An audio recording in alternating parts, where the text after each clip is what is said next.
안녕하십니까? 지금부터 21세기 생물자원 활용 11주 두 번째 강의를 진행하도록 하겠습니다. 지난 시간에 이어 이번 강의의 주제는 첨단 바이오 산업, 세상을 바꾸는 꿈의 신기술 두 번째 이야기로 NT, BT, IT 그러니까 융합이 더 넓어졌죠? 이 융합의 만남 설명하도록 하겠습니다. 자, 앞에서 나노기술이 무엇인지, 이들이 접목돼서 어떤 신기술들이 펼쳐지는지 쭉 소개가 되었습니다.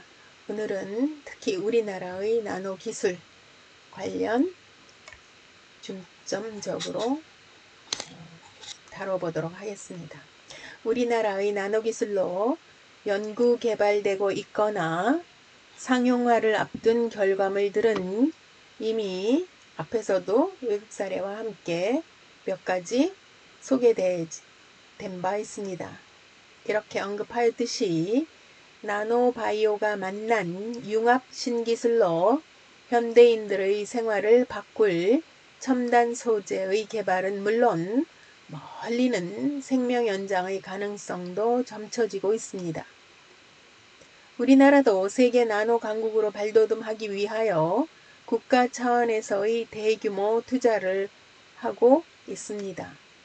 정부 발표에 따르면 우리나라의 나노기술 경쟁력은 2000년 초반, 그러니까 2001년엔 선진국의 25% 정도 수준이었으나 2016년에는 81%까지 성장했다고 합니다.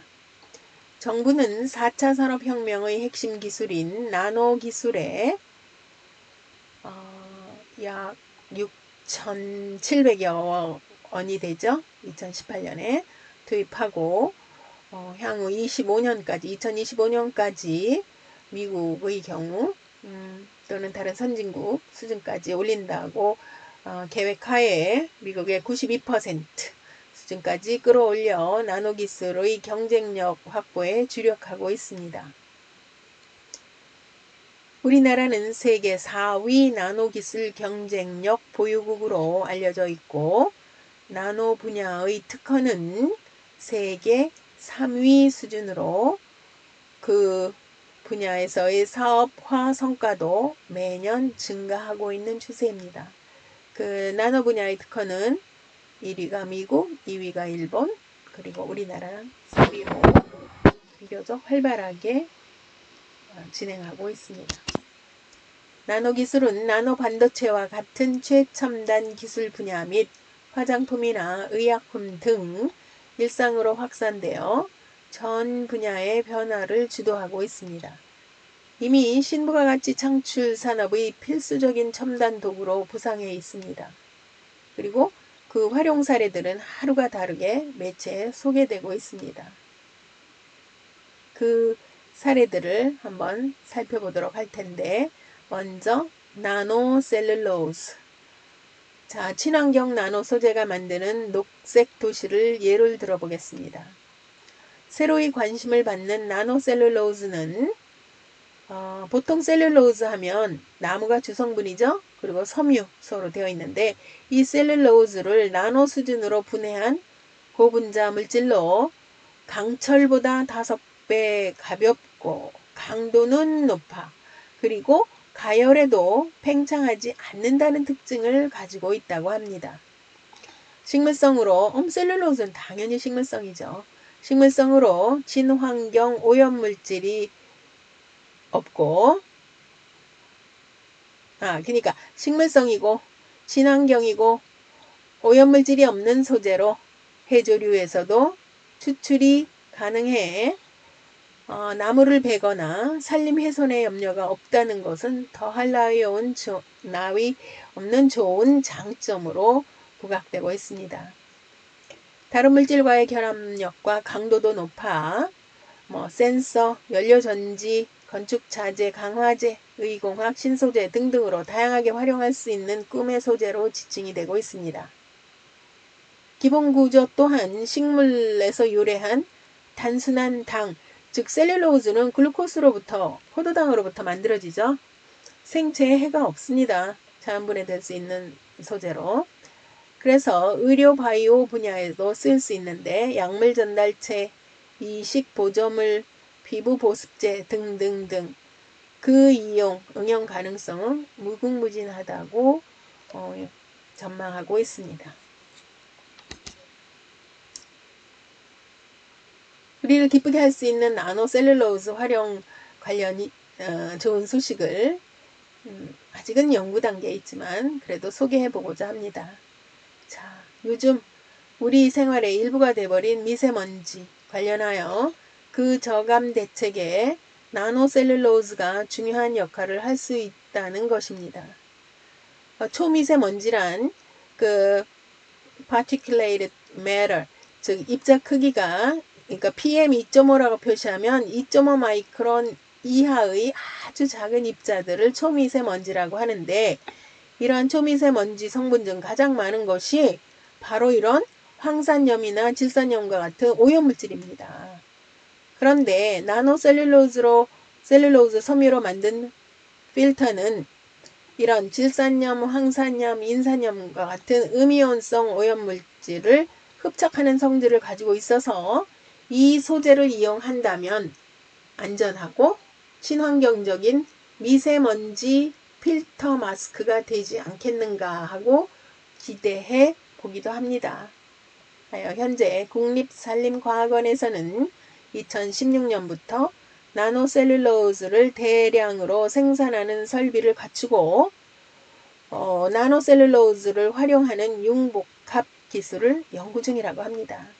그래서 여러분들이 그 이제 나무 또는 셀룰로즈가 주성분인 그 재질에 셀룰로즈만 남게 그 처리를 하면 용액을 처리하면 여러분이 지금 보고 있는 것처럼 이런 셀룰로즈 가닥들이 그러니까 섬유소 가닥입니다.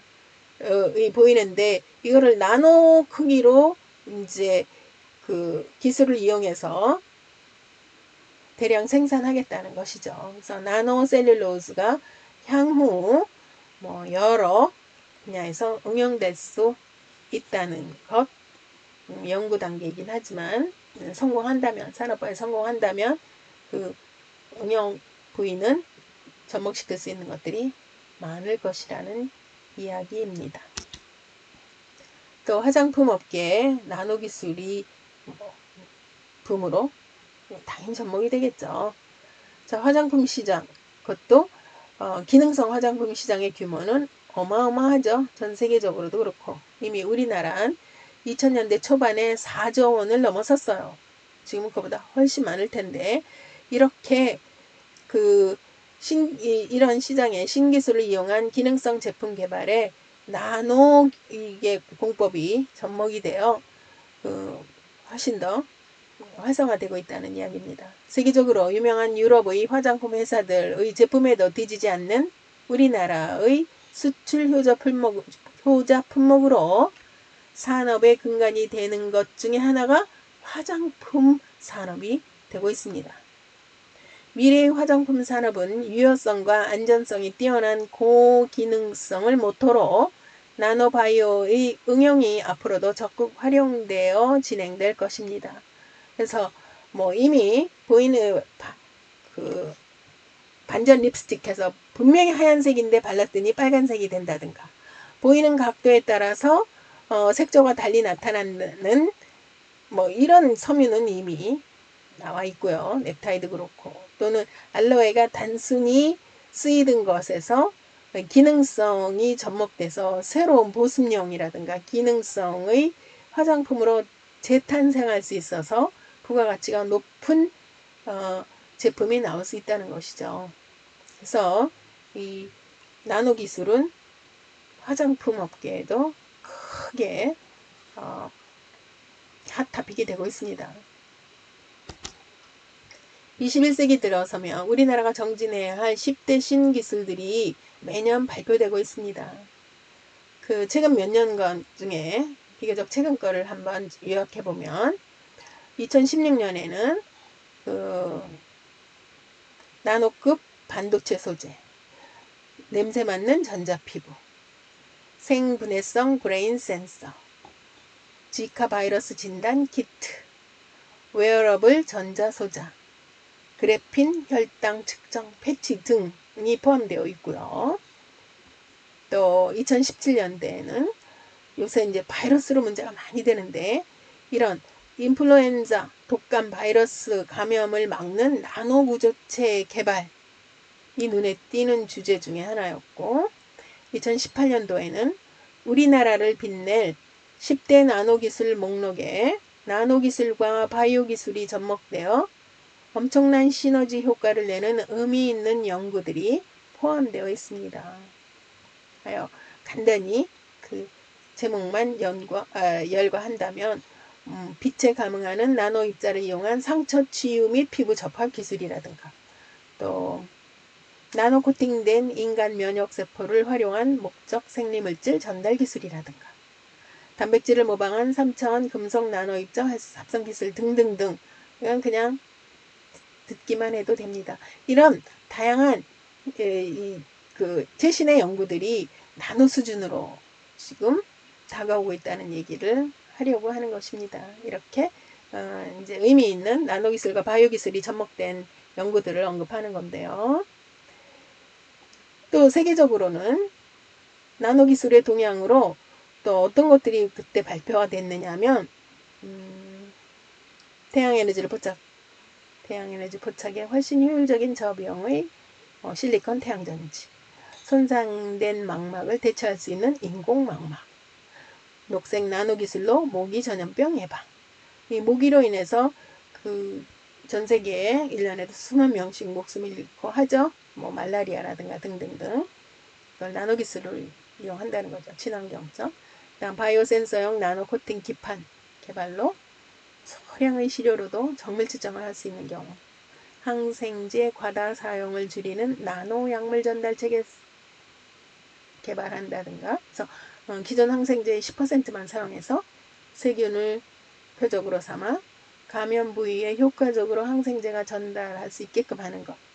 그래서 항생제 과다 사용과 내성의 부작용을 줄일 수 있을 것으로 전망하는 등등등 이런 연구들이 뭐 해외를 비롯해서 국내에서도 의미 있는 나노 바이오 접목 기술들이 계속 진행되고 있습니다. 참고로 그럼 2019년도에는 자료는 MIT에서 발표를 했는데요. 2019년부터 2030년대 향후에 이르기까지 인간 생활에 파급 효과가 매우 클 것으로 전망되는 혁신적인 첨단 과학기술 목록을 발표했어요. 그래서 10가지를 공개했는데 10 Breakthrough Technology 2019 해서 이 목록이 나왔는데 그 목록에는 가히 최첨단 과학기술들이 총망라한 집합체라고 할 수 있습니다. 그 목록은 자세한 것은 그 다음에 12 교재가 있다면 12장에 나와 있는데요. 열거돼서 이들 혁신 기술에는 시대의 흐름에 부합하는 나노 바이오 기술의 만남을 비롯한 다학제간 기술의 융복합 결과들이 다수 포함되어 있습니다. 물론 이렇게 유전자, 가위, 치료, 편집이라든가 뇌의 생체 칩 그리고 생분해 가능한 이런 생체 칩 삽입이라든가 뭐 등등등이 언급되어 있는데 이들 가운데서 그 바이오 관련 기술만 한번 내가 추려보았어요. 자, 그래서 먼저 2019년 MIT가 발표한 10대 혁신 기술 Breakthrough Technology 10 발표에 의하면 2001년 이후 이제 거의 매년 그 인간 삶에 커다란 영향을 줄 수 있는 기술이나 그런 기술 모음들을 발표를 하는데요. 세계적인 연구 쭉 자료를 모아서 어느 한 사람이 하는 것이 아니라 이 흐름을 읽고 공개하는 것입니다. 그래서 뭐 IT, BT, ET 등등등등 이런 NT 당연히 포함되어 있죠. 기술 중에 파급 효과가 클 것으로 전망되는 10대 혁신 기술에 이때는 그 초대 큐레이터로 유명한 사람도 참여했습니다.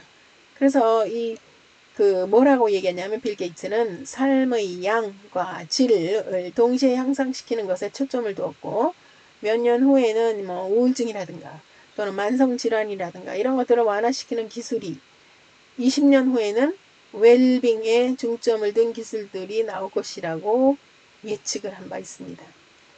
그 10대 기술 중에서 선정된 BT 관련 5개를 한번 열거해 보겠습니다. 이건 물론 주관적인 견해로 5개를 내가 고른 것인데 조사 하나를 예측해요.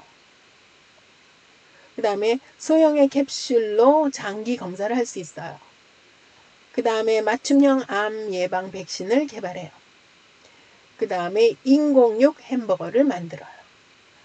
그리고 손목형 심전도 측정기. 그래서 이거는 향후 5년 이내에 가능하지 않을까라고 예측을 하는데 이런 것들이 대부분의 경우가 그 예측이 맞아떨어지는 경우가 많습니다. 그래서 이렇게 앞서서 현재 및 향후의 그 인류를 새로운 방향으로 들어가게 해주는 이런 기술들이 NT, BT, IT 등등에서 계속 발표가 되고 있는데 2019년엔 이런 미래 유망 기술이 소개된 바 있습니다. 자, 이처럼 이건 이후에 이제 또 그 12장 미래 세상 생물자원의 그 메가 트렌드 미래 예측에서 다시 한번 나오긴 할 텐데요. 이번 주에 배웠던 내용들을 이 첨단 바이오 산업, 나노 바이오의 만남 등등의 내용을 한번 쭉 살펴보기로 하죠. 자, 나노 기술을 먼저 살펴봤고 나노 바이오 기술 NBT, 그 다음 나노 바이오의 만남의 사례들, 그 다음 우리나라의 나노 기술 이렇게 해서 전개해 보았죠. 그래서 예전에는 예전에 이 이미지를 받을 때는 공상과학 속에 나오는 이야기네. 반은 생명체고 반은 기계.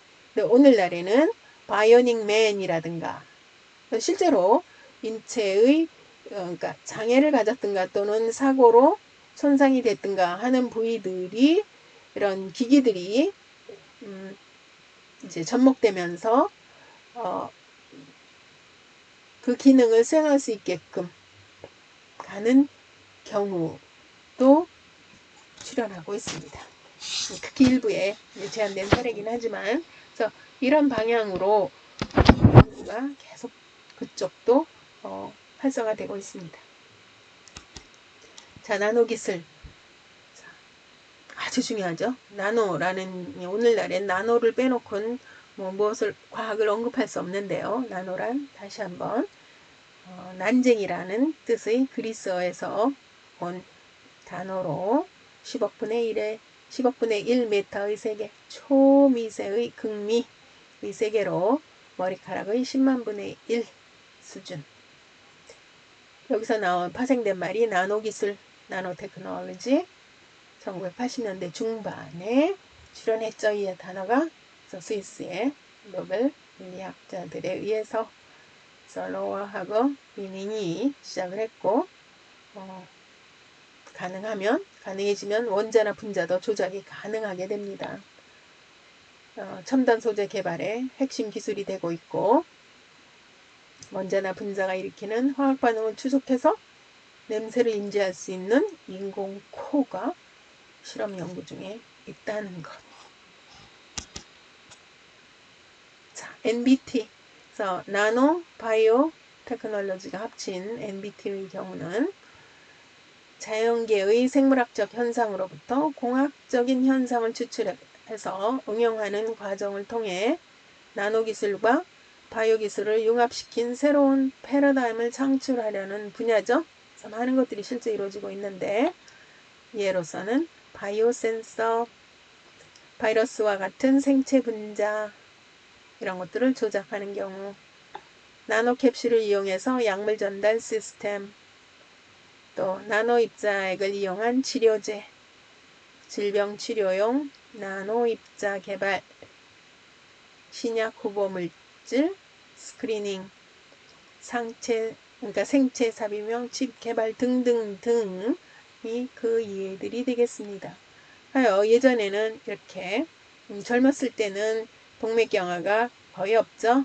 그런데 이제 나이가 들고 노화현상이 일어나고 그 다음 생활 습관에 의해서 어떤 음식, 기름진 음식을 먹고 이 혈관에 이런 이물질이나 플라그가 축적이 되는 소인을 또는 그런 이제 식생활을 하면 이 동맥이 점점 동맥이 두꺼워지고 이런 플라그가 갖다 쌓이죠. 그러면 이게 만약 막는다. 그럼 큰일 나죠. 그래서 뭐 이런 말단 부위에 생기면 뭐 그 정도로 그냥 끝나지만 뇌에 또는 심장 근처에 가서 문제가 생기면 심근경색, 심혈관계 질환, 그 다음에 뭐 뇌출혈, 뇌일혈 뭐 등등 문제가 치명적인 단계까지 가는 문제를 발생시킵니다. 그래서 예전에 현재까지는 뭐 스턴트 술이라든가 이거 이제 응어리지 않게 또는 풀어주는 뭐 약제를 쓰겠으나 향후는 인체 내에 혈관을 타고 다니다가 이렇게 나노로 인체 속을 여행하며 문제가 생기는 곳에 가서 그 부분을 치료하겠다는 거예요. 그러니까 이건 이제 긁어낸다는 거죠. 이런 나노 로봇이 예전에는 한 30년 전, 40년 전에는 이게 상상도 속에 나오던 나노로봇 상상도예요. 근데 오늘날에는 이렇게 혈관을 타고 돌아다니는 로봇 만들 수 있다고 얘기합니다. 물론 이제 연구실, 실험실에서의 성공이지만 이게 이제 그 복제를 하고 실용화될 수 있게끔 하는 단계까지 가면 여기 보이는 이런 플라그나 경화된 부분을 이 로봇, 나노 로봇이 가서 돌아다니다가 혈관을 타고 돌아다니다가 문제가 생기면 그곳에 가서 그걸 수정한다는 얘기예요. 자, 이게 바로 그 이제 나노 로봇이라든가 인체 내 삽입용 기구들이 되겠죠. 초미세의 나노바이오의 꿈의 신기술 초극미의 세계인데요. 미사일 약이라고 해서 생명 연장도 가능한 특히 약물 전달 시스템에서 드럭 딜리버리 시스템 보통 DDS라고 하는데 여기 약물 전달 시스템에서 약물이 필요한 기간 동안에 서서히 방출되도록 하기 위해서 생체의 부작용이 적은 고분자 물질을 이용해서 이거를 집어넣는다는 얘기예요. 그래서 약물 부작용을 최소화시키고 효능을 극대화시킨다는 것.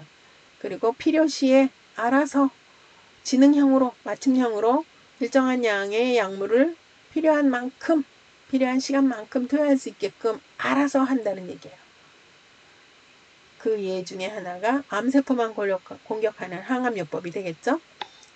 나노기술로 목표지향적 미사일약 항암제를 개발합니다. 그래서 암세포를 인지할 수 있는 항법장치를 그 항체를 그 캡슐에 달고 나노캡슐이 되겠죠. 특수 고분자를 부착해서 정상세포가 암세포가 되면 미지의 물질이 극미량으로 이제 방출이 된다고 하는데 그 어떤 물질을 분비하는 암세포만 가서 탁탁탁 공격을 한다는 얘기예요. 그래서 이렇게 그 초극미의 세계로 들어가서 이 치료를 하는 경우 또 다른 경우는 인공췌장. 췌장은 이 얘기는 앞에서도 간단하게 한 번은 했는데 췌장은 혈당을 조절하고 인슐린을 분비하는 인체의 아주 중요한 기관이죠. 췌장에 문제가 생기면 당뇨병이 옵니다. 이 당뇨병의 치료 초기에는 바이오 센서를 피부에 장착해도 되고 뭐 초기에는 그리 심각하게 진행되지 않습니다. 그런데 이렇게 초기에 이런 방법을 사용하면 단점으로 혈중의 포도당은 수시로 변하는데 이 수시 변화의 농도를 감지해서 인슐린을 그때그때 주사를 맞든가 투여하는 게 무리가 있다는 것이죠. 그래서 이 제대로 관리를 안 하거나 이게 진행이 되면 합병증이 생깁니다. 그래서 이런 것들을 연구하기 위해서 개선하기 위해서 인공췌장 연구를 진행을 했는데 여기 이제 그 이미지를 보면 이렇게 암 조직이 있으면 미사일약이 바로 이 암 조직을 둘러싸고 그 암세포들을 집중적으로 공격하는 게 되겠죠. 그리고 이제 만약 암 조직이 있으면 그 간이나 신장에 대해서는 건드리지 않고 암 조직만 가서 이제 이 미사일약이 투여가 되는 경우고 여기도 마찬가지로 암 조직을 둘러싸고 약들이 지금 침투된 걸 지금 보이고 있죠. 그래서 이 암 조직을 작게 또는 죽게 만드는 이런 DDS. 자, 이 지능형 DDS는 자극이 있을 때만 반응하는 자극 반응형 DDS라고도 하고 몸이 약물을 필요로 할 때만 알아서 그걸 감지해서 필요한 만큼 필요한 시기에 집어넣고 적절한 농도에 도달하면 또 멈추고 이렇게 그래서 인공췌장을 연구하는 경우가 되겠습니다. 하여 이제 여기 지금 여러분이 보고 있는 거는 초기 단계입니다. 초기 단계는 이렇게 패치를 붙이죠.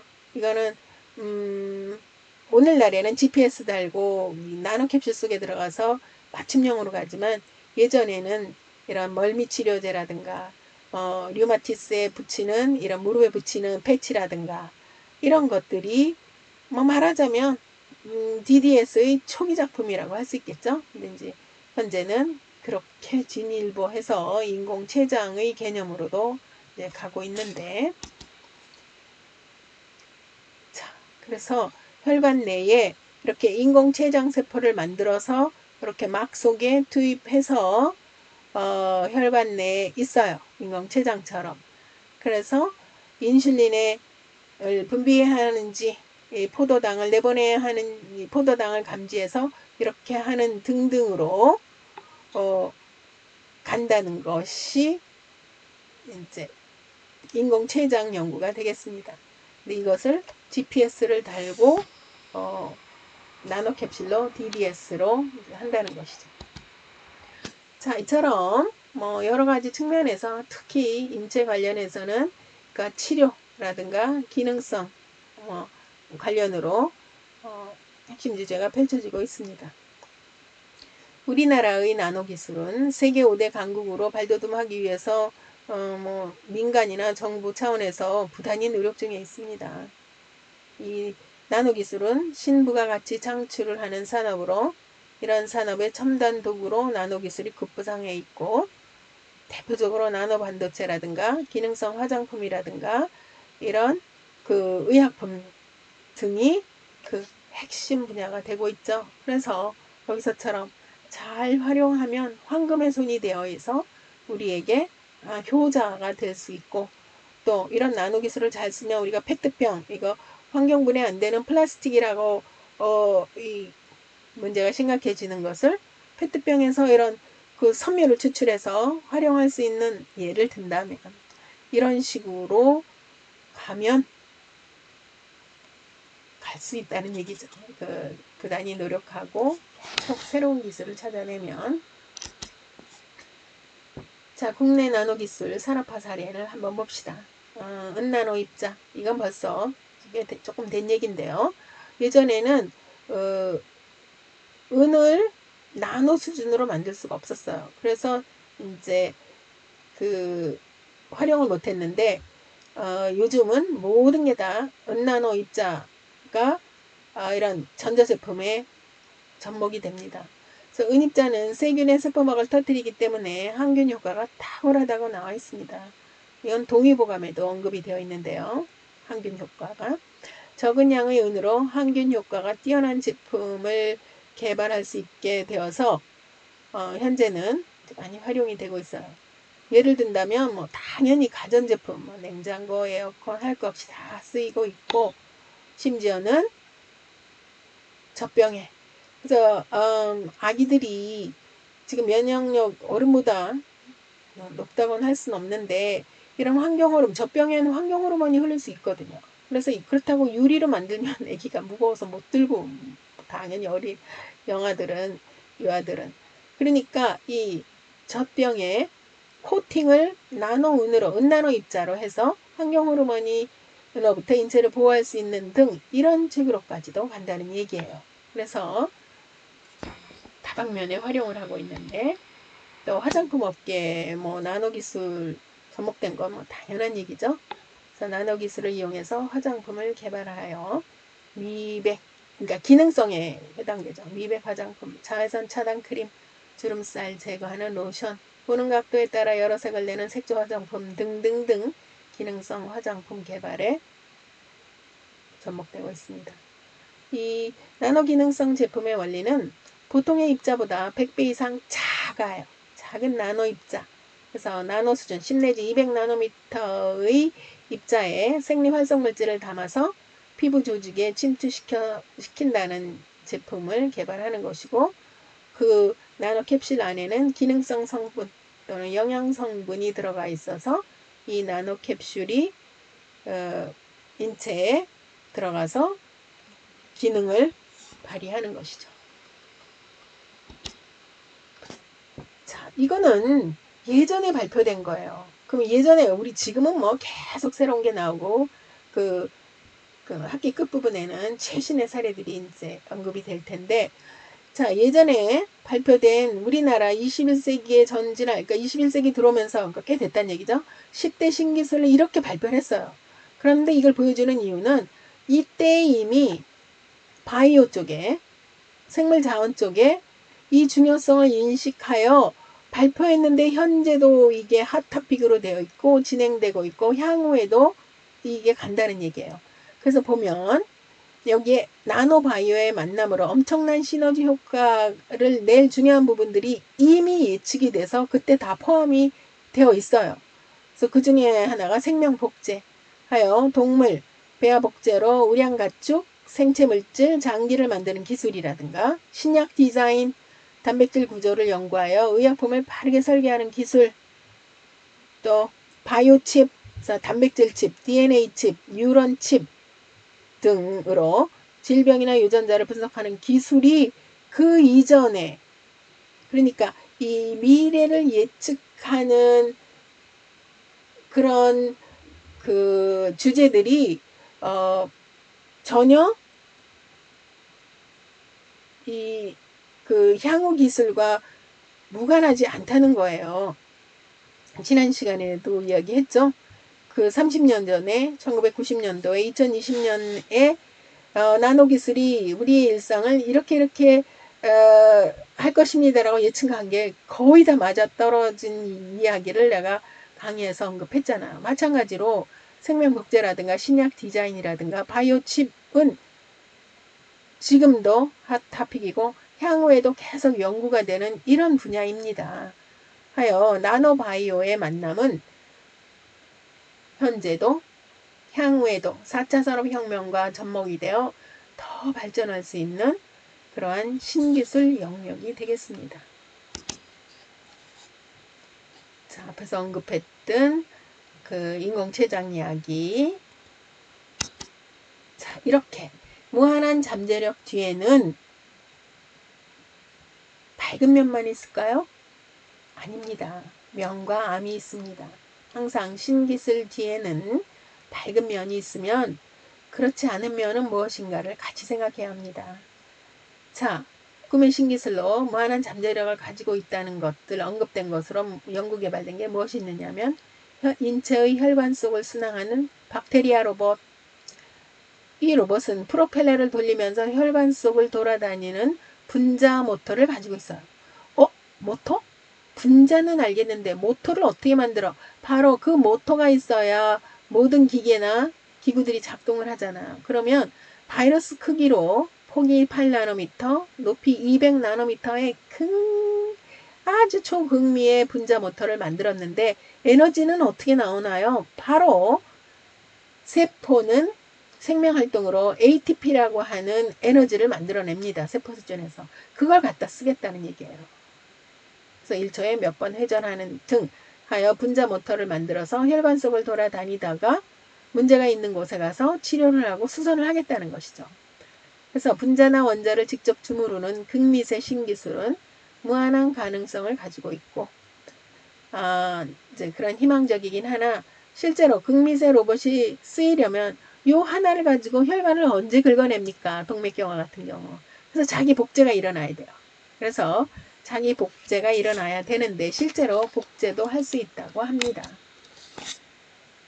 그래서 자기 복제는 필수적인데 자 분자 코터를 또 모터를 만든 과학자가 말하기를 모터 설계에 4년이 걸렸지만 완성만 되면 화학 반응기를 한번 돌려서 로봇 1조개를 또 1조개 생산할 수 있다고 말을 했어요. 하지만 심각한 부작용이 있을 거라고 우려를 나타냈는데 극미세 로봇의 자기 복제가 특히 위험하다고 합니다. 그러니까 자기 복제가 통제가 안 되면 세포 우리 몸 안에서 만들어져 갖고 어떻게 하겠냐는 그런 얘기가 될 수 있겠죠. 하여 이렇게 예를 들어서 암세포가 암이 신체 내 장기의 곳곳에 있어서 얘를 탁탁 제거할 수 있게끔 항법장치 쓰거나 또는 방금 얘기했던 로봇이 가서 분자 로봇이 가서 제거하는 것까진 좋은데 작동만 잘하면 그리고 여기 있는 동맥경화 플라그를 제거하는데도 딱 좋겠고 혈관이 지금 막혀서 그래서 이 심각한 상태, 뭐 심근경색이라든가 심혈관계 질환이 일어났는데 이런 것들을 뚫어준다든가 하는 거는 긍정적인 측면, 밝은 면이지만 이제 부작용도 있다는 것입니다. 와, 꿈 같은 수술, 꿈 같은 기술들 어떤 것이 있는지 한번 살펴볼까요?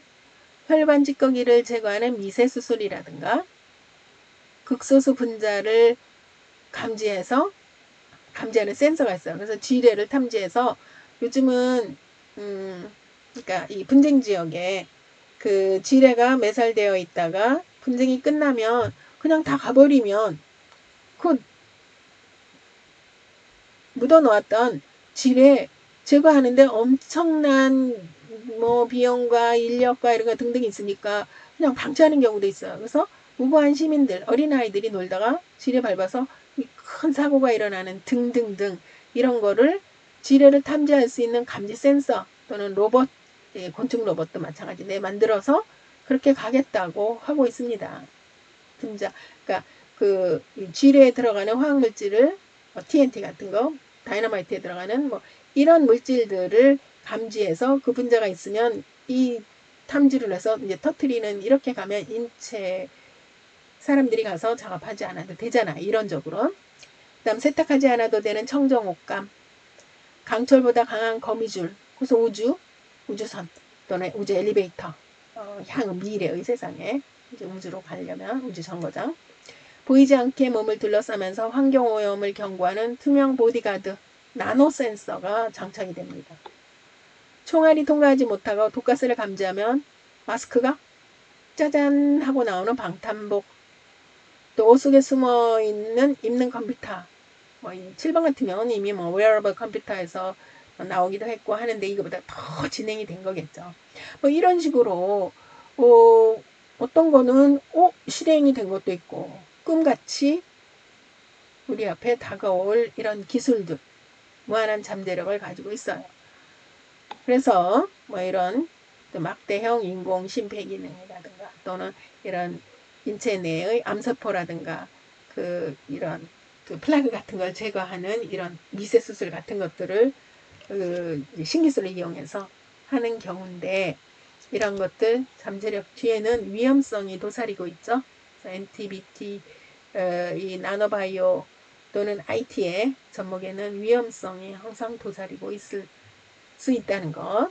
그래서 위의 앞에서 언급된 꿈들은 더 이상 꿈이 아니고 이 모든 가능성은 그야말로 가능성이었고 공장이 아닌 연구실에서 이제 결과가 나온 기술들이에요. 그런데 이 기술의 위험성에 대한 경고가 벌써부터 들려오고 있습니다. 무한한 잠재력은 뒤집어 말하면 엄청난 파멸을 가지고 올 수 있다는 이야기도 됩니다. 그 예를 우리가 어디서 볼 수 있을까요? 체르노빌 원전 사고, 그 다음 DDT 폐해. DDT가 처음에 나올 땐 마법의 흰가루라고 해서 정말 많이 썼는데 오늘날엔 발암물질이죠. 그리고 심각한 환경오염 물질이 되고, 그래서 이제 전 세계에서 사용 금지가 내려져 있는데 여전히 그 폐해가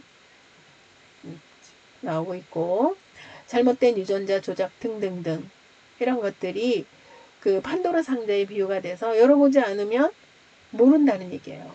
근데 열어보기 전에 그 기술들을 실행해서 실험실에서 그 답들을 지금 하고 있고, 일부 GMO는 진행하고 있는데, 물론 GMO가 다 나쁜 건 아니죠. 그 치료 물질, 항암제, 신약 개발 등등에서 활용되기 되는 장점도 있으나 항상 이런 신기술에는 명암을 생각하라는 얘기예요. 예측된 재앙을 초래하는 미래 기술로 무엇이 언급이 되어 있냐면 로봇공학, 유전자공학, 나노기술, 특히 극미세 로봇의 자기 복제의 위험성이 다분히 있다고 그 개발자가 얘기하고 있습니다. 자, 그렇다면 어떻게 해야 할까요? 현명하게 활용해야 하겠죠. 이 나노머신이 좋은 의미로 부작용 없는 신기술로 우리에게 밝은 면만 준다면 좋겠으나, 만약에 해롭게 사용된다면 이런 해로운 나노머신이 걷잡을 수 없이 번져 나가거나 또는 나쁜 마음을 먹고 테러리스트들에게 들어간다면, 이들이 이용하면 어찌 되겠느냐는 것이죠. 근데 그건 너무 지나친 걱정이에요 라고 또 얘기할 수 있습니다. 하지만 이런 앞뒤, 명암, 빛과 그림자는 다 생각해 놔야 되지 않을까 합니다. 그래서 신기술에는 두 얼굴이 있음을 항상 주지하고 반드시 현명한 활용이 되도록 우리뿐만 아니라 전 세계가 힘써야 하겠죠. 그래서 잘 써서 황금의 손이 돼서 우리에게 이렇게 미래의 우리의 자손, 그러니까 아이들이 또는 후세대가 웃으면서 같이 갈 수 있는 이런 활용이 되어야 할 것으로 생각됩니다. 현명한 활용이 필요합니다. 자, 그 잠재력 뒤에는 미국의 연구팀이 외국에서 그 세계 내 판모가 움직일 때 내는 힘으로 혈관을 순환하는 초소형 잠도암을 만들 수 있다고 발표하기도 해서 이때는 반신반의했었습니다. 또 다른 연구팀이 헬리콥터처럼 프로펠러 분자 모터를 돌리며 혈관 속을 돌아다닐 분자 모터를 만들 수 있다고 했을 때도 거의 믿지 않았어요. 하지만 오늘날에는 나노 기술이 확산되고 이전과는 상황이 다르게 전개되고 있습니다. 이런 상상 속의 주제들이 가능해진 것은 바로 분자나 원자를 직접 다루는 극미세 나노 기술이 발전해서 나노 센서가 개발되면서 새로운 가능성을 열고 있는 것입니다. 세계 과학 선진국들이 꿈의 융합 신기술인 나노바이오 기술 투자에 적극적으로 돌입하고 우리나라도 세계 수준의 기술력 확보를 위해 앞에서 설명한 것처럼 많은 투자를 하고 있습니다.